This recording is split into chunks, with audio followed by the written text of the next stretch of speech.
Magandang araw po. Welcome po sa ating Scientific Health Seminar. Bago pong lahat, gusto po namin ipaalam sa inyo na wala po kayong obligasyon dito. Ang pangalan po ng ating kumpanya ay Nature's Green Value Enterprises. Ang pag-uusapan po natin ngayon ay ang mga latest discoveries and findings may kinalaman po sa mga incurable at irreversible diseases at tungkol sa free radicals. Kaya umpisahan na po natin. Ano po ba ang mga known diseases sa ngayon? Ito po ang ilan sa mga examples. SARS, AIDS, cancer, asthma, epilepsy, lupus, goiter, Ebola virus, ADHD, diabetes, arthritis, Parkinson's disease, Alzheimer's disease, hemorrhoids, hepatitis A to H,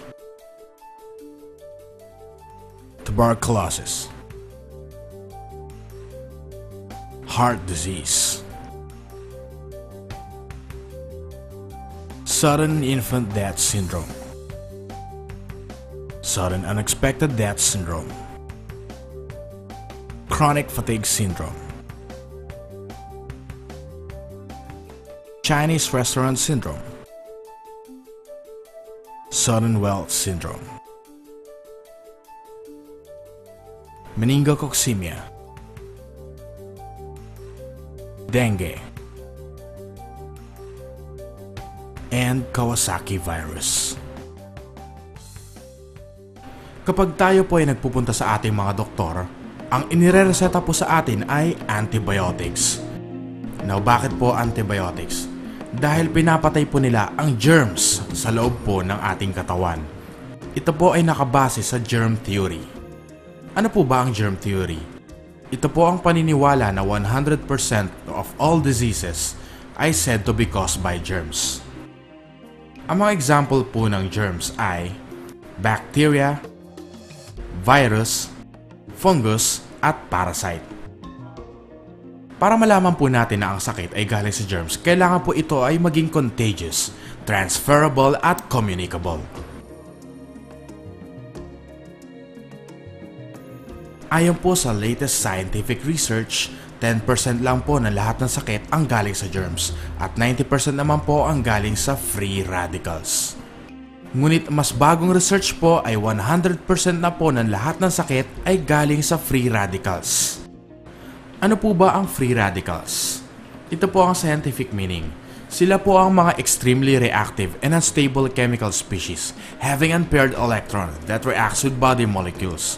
Nanggaling po sila sa mga internal at external sources. Ayon naman po sa layman's term or simpleng pakahuluganan, sila po ang toxic chemicals na produce ng ating katawan during the process of metabolism, microbial killing, and biochemical reaction. Sa simpleng salita, sila po ang chemical terrorist sa loob po ng ating katawan that cause cell damage and leads to such diseases as cancer, diabetes, asthma, and the like. Pwede po nating ihalin tulad ang free radicals sa termites in wood or anay, rust in metals or kalawang, at pests in plants or mga peste sa halaman. Ang ating human body ay gawa po sa approximately 100 trillions of cells. Ibig sabihin lahat po ng ating body parts ay gawa sa cells. Ito naman po ang basic construction ng human body. Ang cells po ay bumubuo ng tissues. At ang tissues, pag nagsama-sama na po, sila po ay bumubuo ng organs. At ang group of organs ay nagpo-form naman po ng group of systems. At syempre, ang group of systems naman po ang bumubuo naman sa ating human body. Ang free radicals po or toxic chemicals, pag pumasok po sila sa ating katawan, sinisira po nila at dinadamage ang ating mga cells.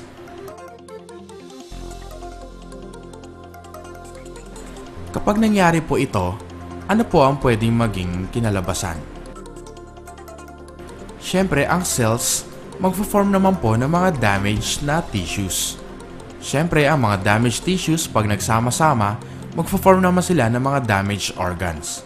At ang mga damaged organs, pag nagsama-sama, siyempre, ang magpo-form nila ay damaged systems. At dito na po lalabas ang ating mga sakit. Well, saan po ba natin makukuha ang mga free radicals? Ito po ang mga outside factors. Pollution, smoking, alcohol, drugs, radiation, preservatives, pesticides, and stress. So ngayon, ang level po ng free radical sa ating katawan ay lubhang mataas. Ano po ang ibig sabihin nito? Tayo pong lahat ay maaaring magkasakit. Lahat po ng klaseng sakit. Kaya ano naman po ang pag-asa natin laban sa mga ito? Introducing the systemic enzyme therapy. Ang ginagawa po ng enzymes sa loob ng ating katawan ay taga-tunaw at taga-neutralize ng free radicals. Ito po ay i-convert nila sa H2O o tubig at ilalabas naman po sa pamamagitan ng urination, perspiration at stool. Pero ano po ba ang enzyme? Sila po ang protein carriers charged with energy at sila po ay nag-a-act as catalyst. Ang catalyst po ay nagpapabilis ng chemical reaction sa ating katawan. Saan po ba tayo makakuha ng enzyme? Dito lang po sa mga raw fruits and vegetables. Kailangan po ang mga ito ay hindi po niluto at hindi rin po hinog.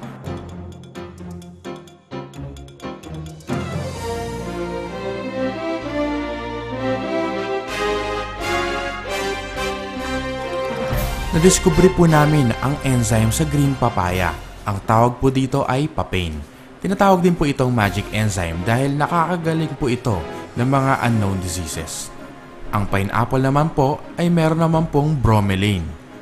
Ang ginagawa po niya, nililinis po niya ang veins at arteries sa ating katawan at nagsaserve as anti-inflammatory. Ang grapes naman po, meron po silang OPC or oligomeric frauantocyanidin na mahusay po na panlaban sa cancer.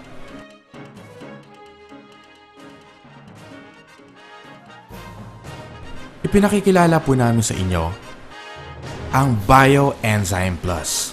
Ang Bioenzyme Plus po ay enzyme supplement product na galing po sa variety of fruits such as papaya, pineapple, grapes, apple, guava, sugarcane extract at herbs.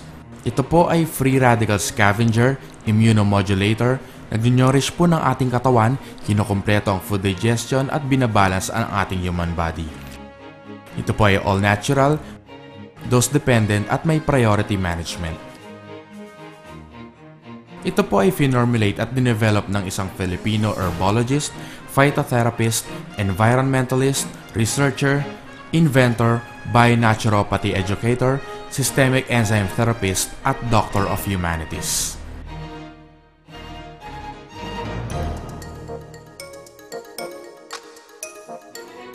Maraming salamat po sa panonood ng ating Scientific Health Seminar.